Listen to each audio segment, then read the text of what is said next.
अफगानिस्तान की राजधानी काबुल के एयरपोर्ट के पास 3 धमाके हुए। पहले 2 धमाके शाम को कुछ मिनटों के अंतराल पर हुए, जबकि तीसरा देर रात हुआ। अब तक इन धमाकों में 40 लोगों की जान जा चुकी, 120 से अधिक लोग घायल हो गए। मरने वालों में अमेरिकी नागरिकों समेत 13 अमेरिकी सैनिक भी हैं। एयरपोर्ट के अब्बे गेट पर पहला धमाका हुआ, जबकि दूसरा एयरपोर्ट के पास बने बैरन होटल के नजदीक हुआ। इसी होटल में ब्रिटेन के सैनिक ठहरे हुए थे। अफगानिस्तान पर तालिबान के कब्जे के बाद लगातार आतंकी हमले की आशंकाएं जताई जा रही थी। अमेरिका ब्रिटेन ने आतंकी हमले की चेतावनी भी जारी की थी।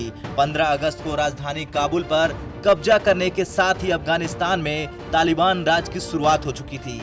काबुल हमले को लेकर अमेरिकी राष्ट्रपति जो बाइडेन ने व्हाइट हाउस से आतंकियों को चेताते हुए कहा कि उन्हें इन मौतों की कीमत चुकानी होगी। उन्होंने कहा कि हम ये नहीं भूलेंगे, तुम्हें माफ नहीं किया जाएगा, हम चुन चुन कर शिकार करेंगे, हम अफगानिस्तान में रह रहे अपने अमेरिकी नागरिकों को बचाएंगे, साथ ही अपने सहयोगियों को भी निकालेंगे। हमारा मिशन जारी रहेगा, जरूरत पड़ी तो अतिरिक्त अमेरिकी फौज को फिर से अफगानिस्तान भेजेंगे।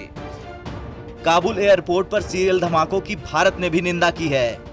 विदेश मंत्रालय ने कहा कि भारत आज काबुल में हुए बम धमाकों की कड़ी निंदा करता है। हम इस आतंकवादी हमले के पीड़ितों के परिवारों के प्रति अपनी संवेदना व्यक्त करते हैं। इसके साथ ही घायलों के लिए प्रार्थना भी करते हैं। आज के हमले फिर इस बात को मजबूत करते हैं कि आतंकवाद और आतंकियों को मदद करने वालों के खिलाफ दुनिया को एकजुट होने की जरूरत है। संयुक्त राष्ट्र के महासचिव एंटोनियो गुटेरेस ने काबुल हवाई अड्डे पर हुए हमले की निंदा की और कहा कि यह घटना अफगानिस्तान में जमीन पर स्थिति की अस्थिरता को दिखाती है।